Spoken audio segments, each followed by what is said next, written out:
What's up, everybody? This is Kyrun from the Four Tails podcast, and to my that way is Sarah White, and we're here for the last 17 minutes for the Pounds in Paradise Kickstarter. Uh, this is so weird for me to start the show and not have like the music going, so I'm very thrown off right now. I really feel like I need to do my normal intro. But Sarah, I appreciate you being on. I have this weird light from the window that's bugging me. I don't know what to do. All right. Uh it's still morning for me right now. I'm tired. I'm still eating breakfast. So I might be a little loopy and I might be a little bit out of it. But I appreciate you, Sarah, for being on, and anybody that's gonna join in the chat an hour later. You know, we're just gonna hang out for the next 17 minutes, talk about Pals of Paradise, and have some fun. Sounds good to me. Cool. Let's do this. Since we have it up, I'm just gonna play the video. Start us off because I need music. Welcome to Panels in Paradise, where indie comics meet island heat. This isn't your average comic showcase. It's bold, it's badass, it's a celebration of indie excellence.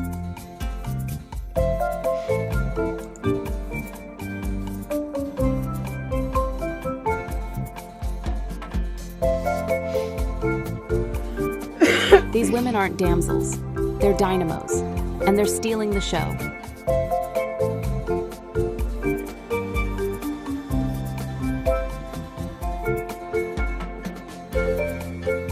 Behind every panel is a passionate indie creator making magic with every brushstroke and beat. This isn't just a comic book drop, it's a vibe, a vacation into vibrant, diverse indie storytelling.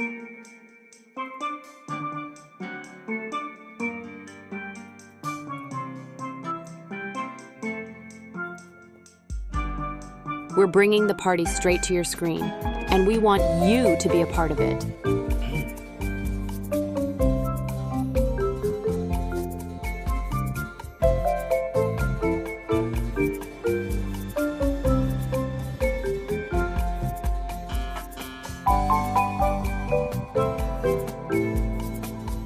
Kickstart your summer with comics that sizzle. Panels in Paradise, where indie gets hot.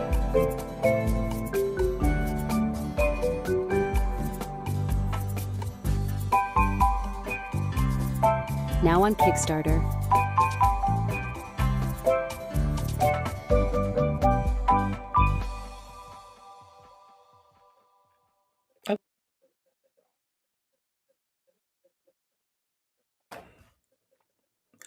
Okay, Kyron, unmute the mic and then people can hear you. It works. It's like, seriously, you're having mic problems now? But it's not mic problems, it's just human issues. But that pepcac error problem exists between keyboard and chair? Yeah, pretty much, yeah. All right, so let's talk about Pounds in Paradise. What it is myself and I think we have like almost 20 creators decided to put together a swimsuit edition of our comic. As you guys see, we are more than funded. We're actually I can't even do the math on how much funded we are right now. What? Well, it'll tell you if you just. I'll tell you, because Kickstarter tells you you're 116% funded. Thank you. See, this is why I need co-hosts, because I can't do stuff. So we're 116% funded. We have 13 minutes left, and I decided to just hop on in the last few minutes to just talk about what it is and thank everybody who participated and pledged. Thank our creators like Sarah here, who I'm gonna just pull back the covers real quick and share. I don't think anybody except like my small little handful of people have seen the one that we put into the book, so our submission. So you mean this one? Yeah. So tell everybody who's watching, all 2 people, What is this that we're looking at? So this is if you know the story Power Broker. It's been around for. I mean, he wrote it in like 2018, but Wait, who is he? Todd Vecino, sorry. Todd Vecino is the creator of Power Broker. And so he's been since 2022, I think 2021 maybe, had been crowdfunding, and now I have his book under my publishing company. And so the main characters here are, so that's Kira and Mason on the far side of the net, and this is Madame Duvray in the foreground here, running away because Kira is about to launch that ball into outer space, and Madame Duvray wants to get the hell out of the way. Nice. I love it. Now, we have to talk about it because you came in sort of late in the production.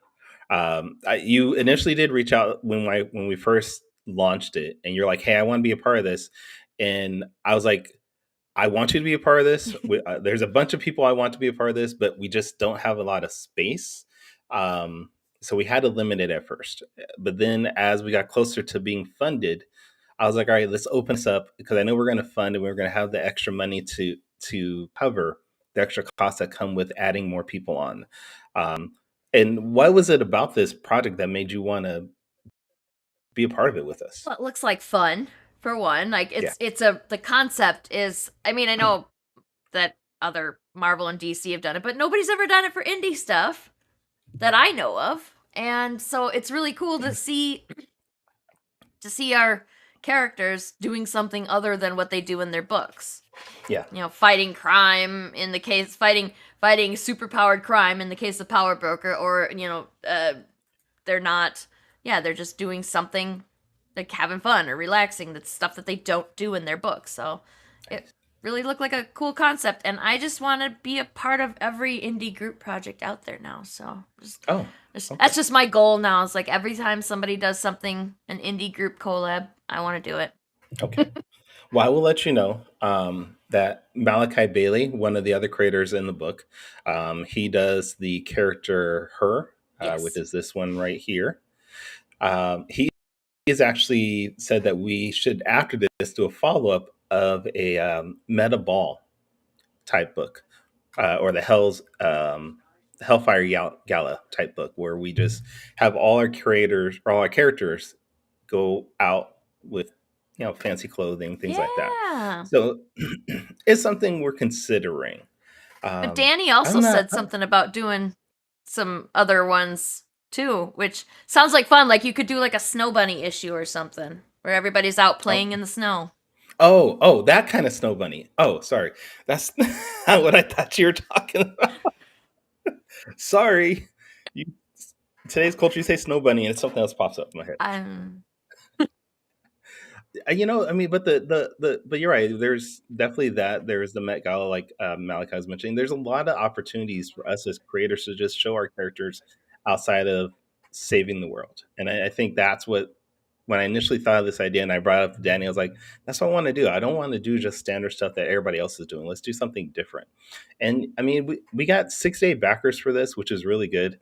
9 minutes ago. So if you are watching and you haven't backed it so far, I don't know why you haven't, but go to Kickstarter, go search Panels in Paradise, make a pledge. I mean, you're going to there's a bunch of different reward options still available.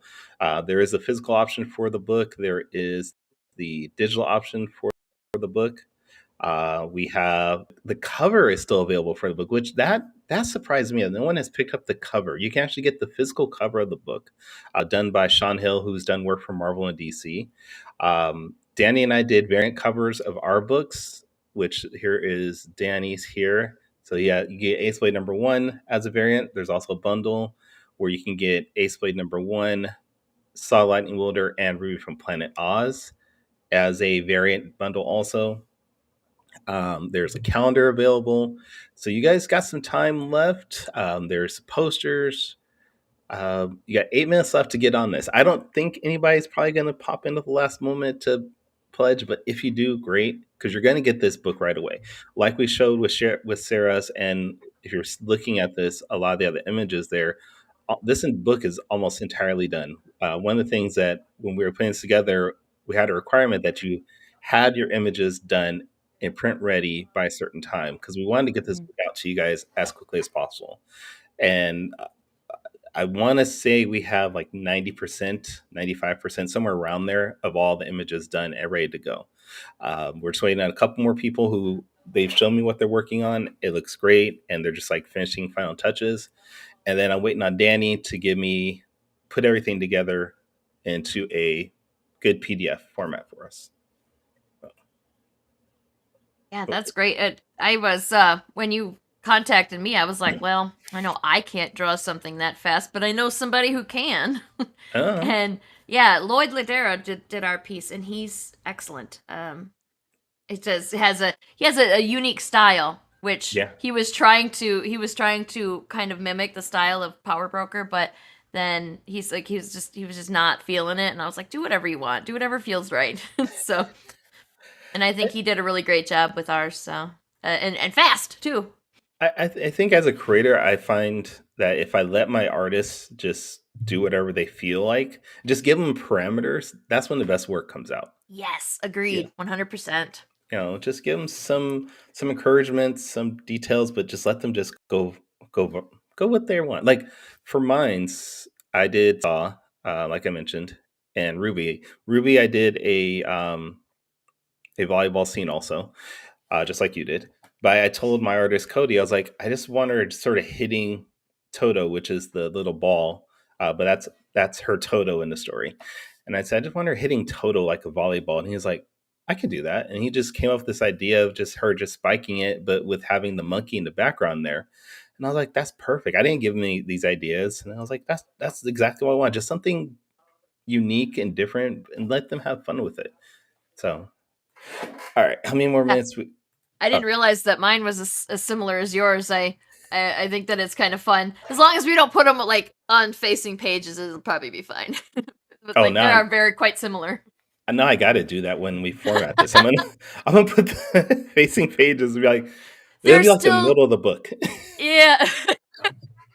They're very like the poses are kind of similar, and that yeah, and they're both like sort of like volleyball. I mean, it's not traditional volleyball when Yeah. Kira's using her superpowers and Ruby's smacking her Toto. Yes. So that sounded dirty. That sounds very dirty when you say it like that. What is up with you today, Sarah? Mm, Well, I mean that's It normal is very actually. like I don't usually get up and be functional this early in the morning. Like I'm awake until 3 o'clock in the morning, and I don't get up until like 9. So And what time is it for you right now? it is a couple minutes to 11. Yeah, it's not even 9 o'clock for me yet. So don't talk about it being early. All right. It- Well, you're weird. You get up early, don't you? Like you're an early riser. I I don't am. get it. I'm up at 6 a.m. every day. Even on my weekends, I'm up early. Just Is that a I've done. kid because you have kids? Like, is that a thing? I mean, It's it just is a thing, but it's not for me. More, it's just I've always been an early bird. fair enough. Just something instilled in me. Even when I was a kid, I would wake up early, probably to watch cartoons. Actually, now that I think about it, I used to get up early to Oh watch yeah, cartoons. we did that. Yeah, Yeah. I always had to get up early because I grew up on a farm, so we had to go like milk the cows. Like, yeah, did milk the cows, feed the calves, do all the morning farm junk. Okay. I did. Yes. I did not know this about you that you grew up on a farm. Oh, I grew up in Wisconsin. Everybody in Wisconsin grows up on farms, don't they? Yeah. I don't Grew up know. on a dairy, beef, hogs. We had horses, but they weren't for raising for money. They were for riding. They were for recreation, I guess. Oh, Well, okay. no, they were work. We had to go herd cows. We always rode the horses for that too, until we got the Polaris Rangers. What are those called? ATVs, UTVs, whatever. I don't know. You were talking about stuff I have no idea at this point. I'm from California. I don't use any of that stuff. Were you guys in the tsunami warning? Yes. Wow. Like Yes. I know a lot of people who were in the tsunami warning zone, like or the advisory zone. Well, yeah, I mean, it went from California all the way up to Alaska, right? Yeah. And then all of Hawaii, of course. That was Yeah, crazy. Hawaii was going to be in more danger than I think than the West Coast. And Lloyd that we were just talking about, he's in the Philippines, and I was chatting with him last night about a different project, and I was like, "Whoa, wait, are you in the tsunami zone? Should Yeah. you be talking to me, or should you not be climbing higher?" And he's like, "I don't know." And so he went and checked. He's like, "Oh yeah, hell I am." It's like Dude, I should not be telling you this stuff. Well, they're like, they give out these warnings, and they're like, "All right, what do we do? What do you want us to do?" Yeah, I would like all last night. I was like, I don't know what you're supposed to do, and like, when are you supposed to expect the tsunami to happen? Like, do they not know these things? Nope. It's not like the movies where you see a giant tidal wave just coming. It's just like you just wait around, I guess. I don't Yeah. know. I do know that if a tsunami is imminent, that the water on the beach will recede. It'll suck back into the ocean almost, and then then all of a sudden there'll be a wall of water coming at you. Excuse me, I saw that. Was it Godzilla? I saw it in the one of the newer Godzilla, and I was like, is that the way that really happens? So I fell in a rabbit hole of researching tsunami, and yes, that is exactly what happens. The water will pull back from the shore, and then, yeah. Okay. So right. If you see that ever happen, if you see the water suddenly draw away from the shore, run in the opposite direction as fast as you can. Okay. All right. This has been Sarah White, the science woman, on our Pounds in Paradise Live Kickstarter. Yeah. All right, we got 90 seconds left. Like I said, I didn't think we'd get any new backers, but that's totally fine. We are more than funded. Backer. One more backer? Let's get one more backer. All right. Come on, everybody. I heard if we get one more backer, or if we reach 1,800, Sarah's going to do a cosplay of her image for the campaign. I don't know who you heard that from. Oh, no? Okay. All right, I heard if we do 1,800, I will do a cosplay of my character as Ruby for the campaign. I haven't confirmed that, but you guys got 60 seconds if you want to take that chance and bump $57 in there to get that. Yeah, I'm just saying. All right. I could if we get up to 1,800, I can like plow through and finish the other piece that we had, and then you can have one more piece for the book. Oh, you know what? I have there. Well, there's only 30 seconds left, but we have one more thing that we're going to be adding to this that I just haven't even promoted because I didn't know what to do with it.